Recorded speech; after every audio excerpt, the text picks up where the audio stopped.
Good afternoon, everyone. Can I start by offering my condolences to everyone involved in the terrible car crash in Seville Grove that claimed 2 young lives. It is a tragedy, and my heart goes out to anyone who has been affected by what's happened. Please know we are thinking about you at this difficult time. I'd also like to thank the bystanders who did what they could to help in what was clearly a distressing situation. To the COVID update now. WA Health is again reporting no new cases overnight. That means the state's total remains at 1,096, with 3 active cases in hotel quarantine. Regarding the oil and chemical tanker, the Stolt Sakura, that is off our coast, 12 of the tanker's 22 crew have returned non-negative, that is, inconclusive, test results for COVID-19 from rapid antigen tests. Current reports are that 11 of the 12 are experiencing mild symptoms. The crew are from the Philippines. The tanker's last port was Singapore on September 24. The last crew change was before that on September 11 in Manila. 8 of the crew are reported to be fully vaccinated. One of these returned a positive rapid antigen test. There have been no reports of serious illness, and there has been no request for urgent medical help. AMSA has advised police and health that the vessel will arrive in Fremantle early tomorrow morning. At this stage, the plan is for all crew members to be tested once the tanker comes alongside, but they will remain on board. I've sought assurances from police and health, and they've advised me they are confident the situation is under control, especially given their experience with infected ships coming into Fremantle. On vaccinations, I want to draw your attention to a major milestone. Today, Western Australia has reached 1 million double doses. That means 1 million Western Australians are fully vaccinated. This is a great achievement.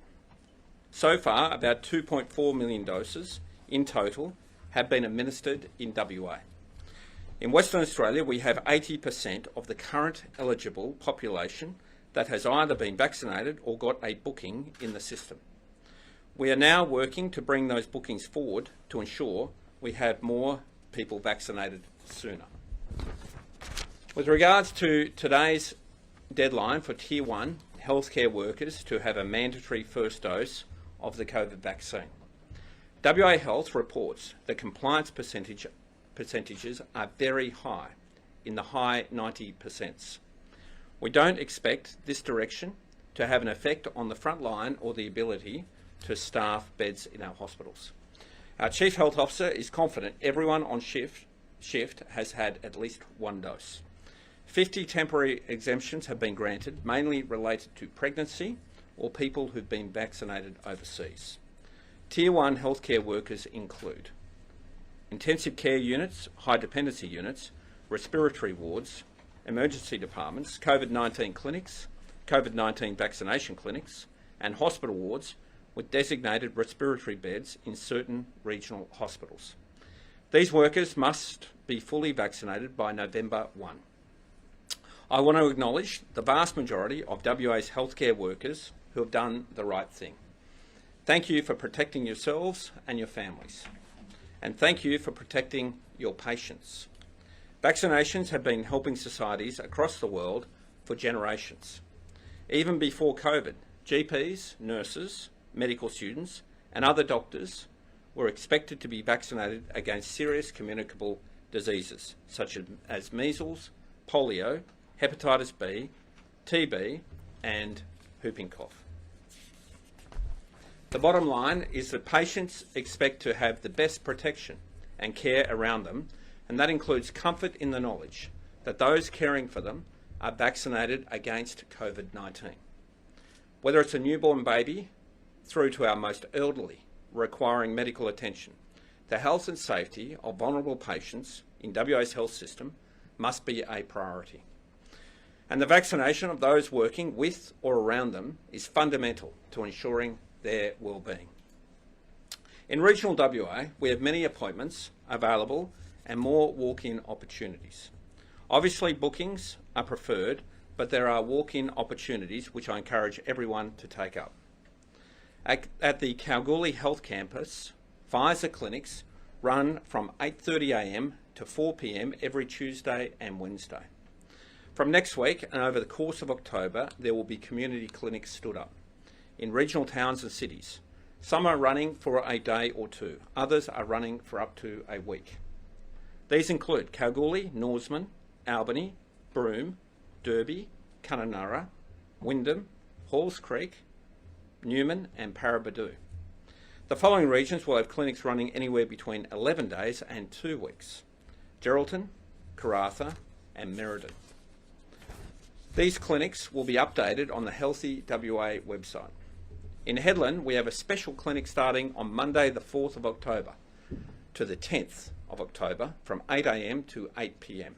Bookings and walk-ins are welcome.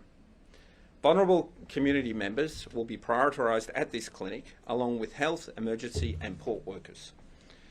This Headland clinic is being run in collaboration with WA Country Health and Aspen Medical, local government and key companies and major miners operating in the area.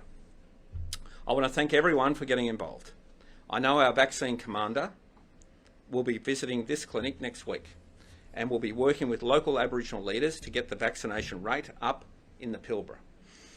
In Newman, WA Country Health has partnered with BHP to run a clinic from the 10th to the 18th of October.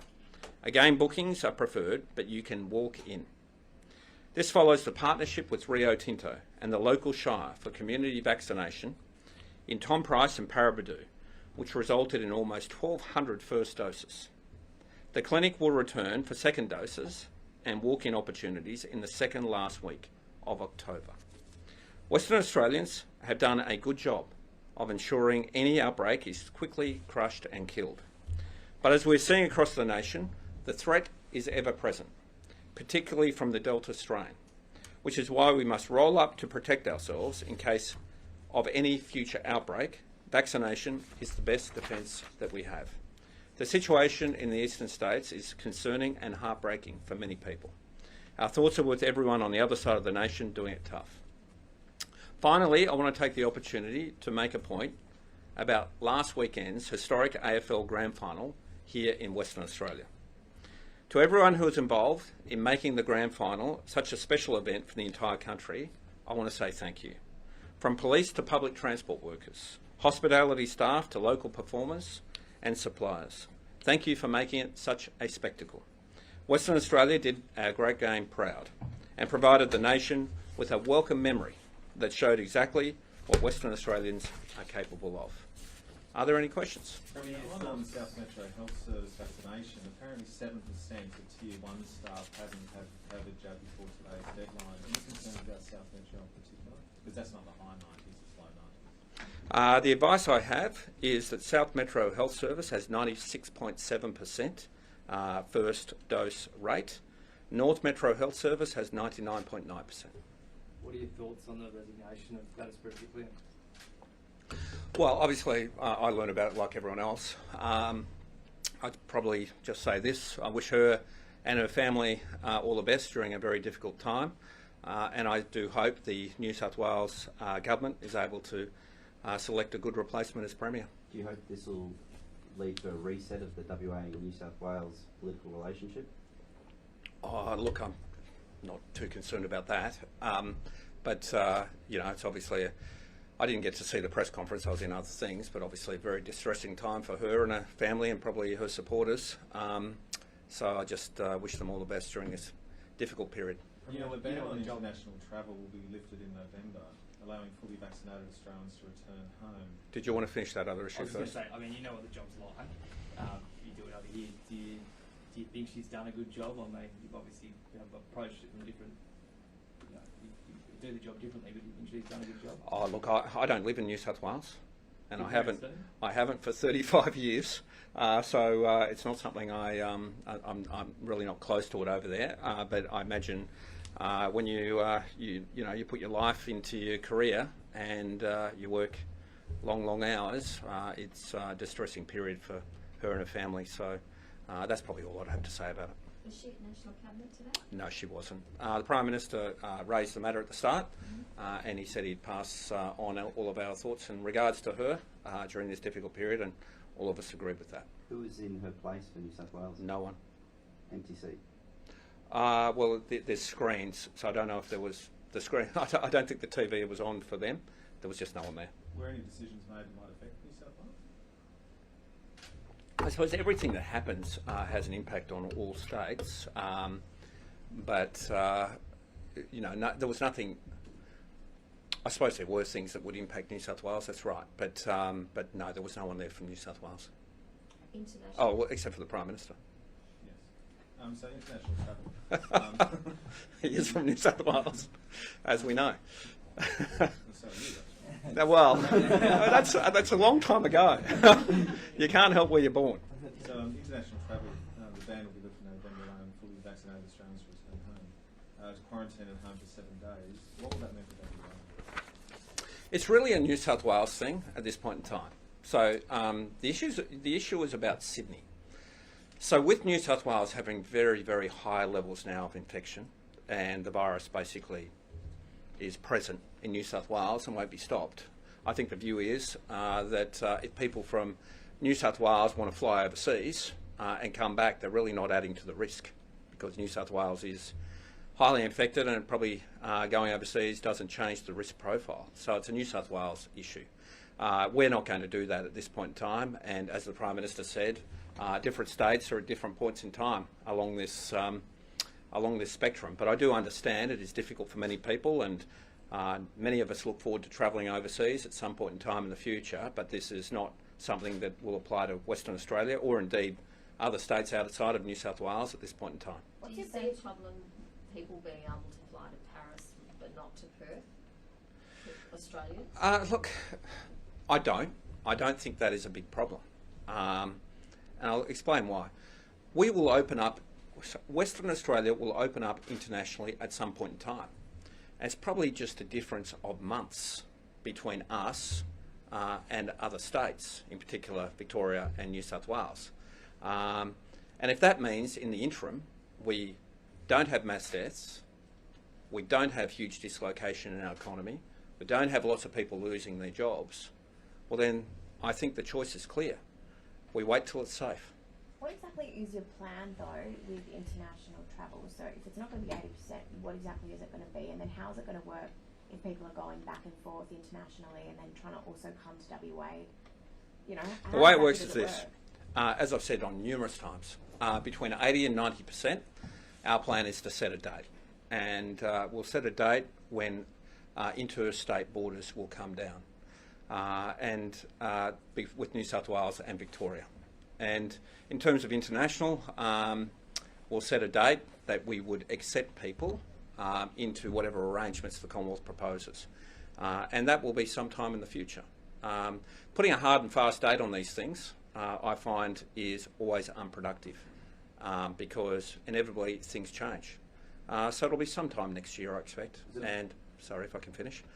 There will be sometime next year, I expect, and we'll set a date when we're sure about what the situation is. But if you try and set a date now, where are we now? 1st of October or thereabouts. If I set a date and then we find, you know, when New South Wales opens up and international travel occurs, that there's mass outbreaks and lots of people are sick and die and the hospital system gets overwhelmed, well then we may have to move the date. So we'll just watch and see what happens. It's really a question of a few months difference, and we'll set a date when it's safe to do so. So the Prime Minister says something, it's really WA has the last say regardless of what the Prime Minister says. Well, we work cooperatively. They control international borders and we control what happens within Western Australia. So I think there's a recognition by the Commonwealth that each state is different, and indeed their statement today actually says that. State and territories will begin this program at different times. So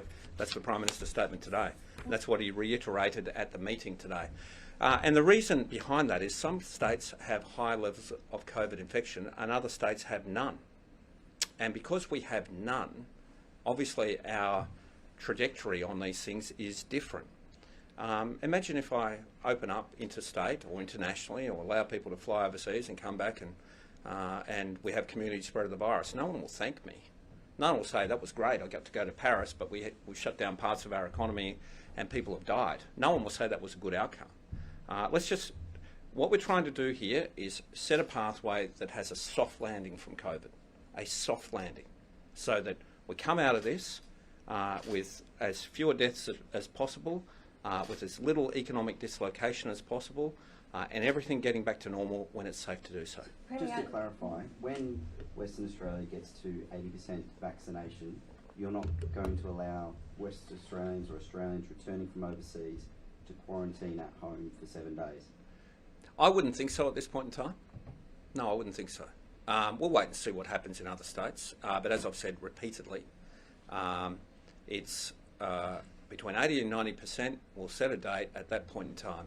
But I just want to tell you all, 7 days quarantine at home is not endorsed by all of our Chief Health Officers. That is not the policy of our Chief Health Officers across Australia. They have not endorsed that. So it's been referred to them to consider. And let them consider it and hear what the health advice is from the Chief Health Officers of Australia. What do you think about flights into threatening a High Court legal challenge against WA's borders?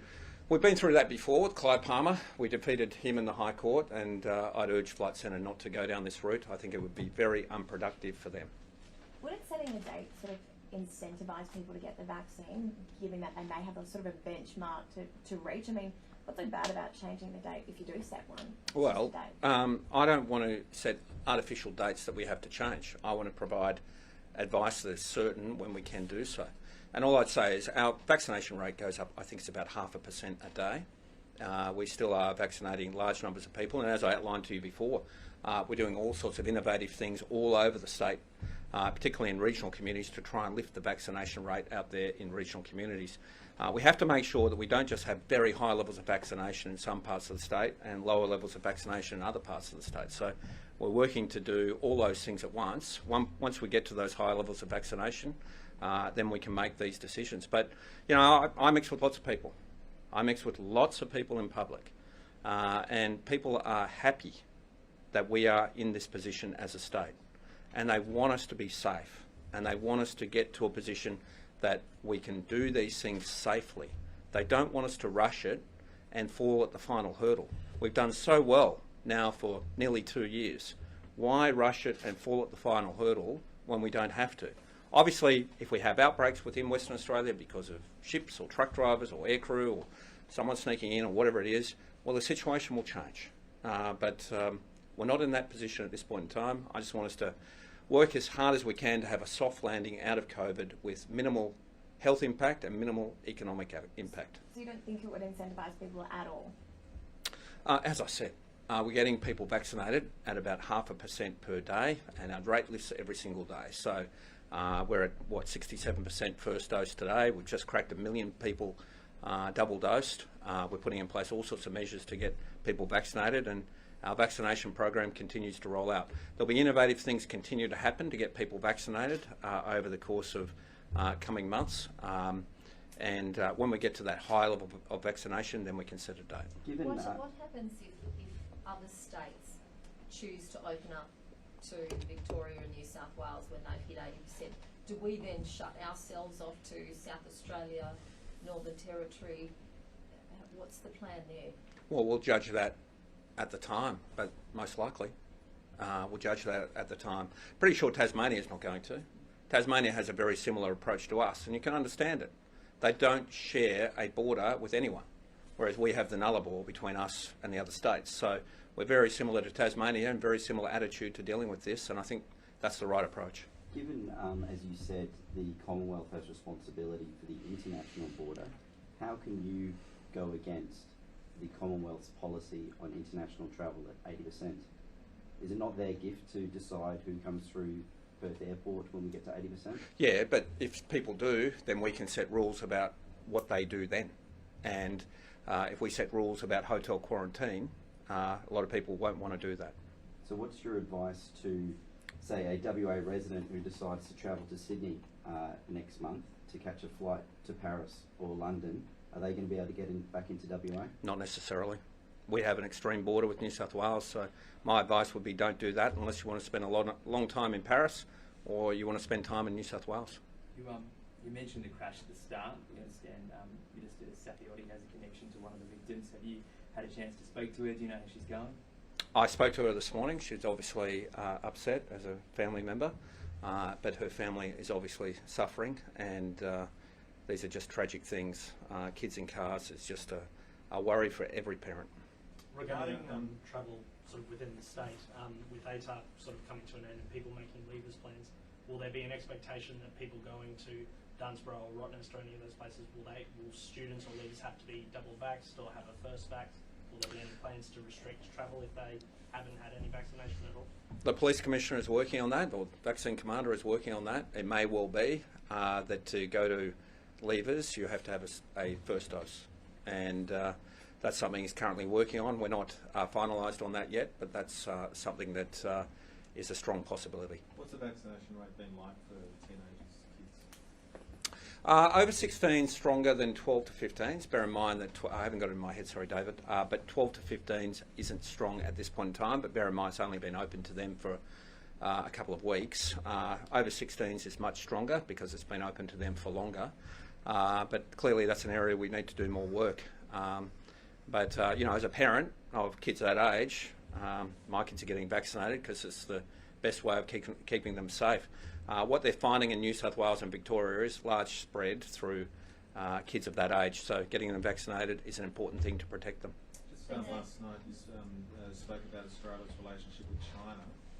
How do you reconcile the economic relationship with concerns about national security and human rights? What I did was I attended a function, and what I said was that Western Australia's trading relationship and our exports are very, very strong and support Australia during a difficult period. Our major export partner is China, and so that's just a simple fact. If people want to shut down trade with China, we'll look forward to a much, much, much lower standard of living. And I think we just need to understand that. And so that's the point I'm making. Is it true that WA government officials have made a last minute bid to get the NRL grand final here to WA over Queensland? Not as far as I'm aware. I'm pretty sure that's not going to happen. You don't want to hear?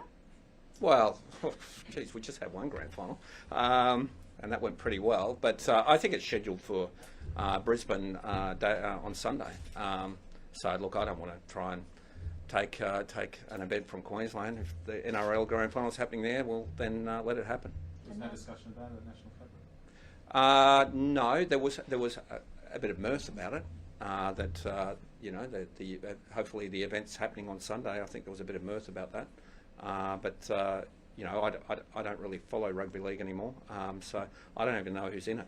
So it's someone said the Rabbitohs, but I don't know who the other team is. So some other team is playing in the NRL grand final, and good luck to them, whoever they are. Another mining tragedy. Who is it? Who's the other team? Penrith. Penrith. Oh, good. Okay. Another mining tragedy this week. FMG Solomon Hub. Your reaction? I mean, that's true in a couple of weeks. Every workplace tragedy is one too many, and I think it would be very, very sad for the family involved. The young man involved seemed like a terrific role model and a wonderful young man. It'd just be so hard for him and his family. Is there room for greater presence of inspectors up there, whether it's WorkSafe or Department of Mines inspectors to carry out safety checks? We have employed a great deal more, and we have provided much more stringent legislation. So I'll let the inquiry take its course, but we have significantly expanded the number of inspectors and the number of people who do that work. Victoria's mandating the vaccine for a massive number of workforces. Is that something that you are considering? We are, and we've already rolled out significant additional mandating already, but we'll be doing more, and we're just working out the exact details of that. Their position is a bit different to us because they have community spread of COVID in large numbers, so I think they can move a little bit quicker on that and perhaps have more acceptance of that than us, but certainly we'll be mandating a lot more workforces over coming weeks. theirs is essentially a no jab, no job policy. It's that broad. Yeah. Do you think we'll need to go that broad to get to the vax rate you want? Well, the reason they can do that, or the reason they are doing that, is because only certain people can go to work at the moment. And so you've got to understand, our world in WA is so different to their world. It's almost like it's different countries at the moment. Their world is a bleak, dim, hard, dark place, whereas ours is completely normal and everyone having a wonderful time and experiencing life as it was pre-COVID. And so that's the difference. So they're mandating people who are going to work currently are getting vaccinated. What we're looking at is various cohorts getting vaccinated and mandating various cohorts of the workplace. Every worker at this point in time is not on our agenda, but there are large sections of the workforce being mandated, and I support that, and we'll be rolling that out over coming weeks. We've talked about rugby league. Do you expect the Ashes test is going to go ahead? There's a lot of international debate about quarantine for the England cricket team and whether the schedule needs to change. I'm not across it at this point in time, but certainly what our police do is manage these things very effectively. And I know you get a lot of criticism because if international cricketers come in, people will say, what about other people who, relatives, they might want to come in or whatever it might be. But the upside of these sporting events is they lift the mood, they create economic opportunities, they create life and vitality, excitement. So we work through these issues. So our police will work through these issues, but if you come in from overseas, you can expect to have to do 14 days quarantine. Thank you.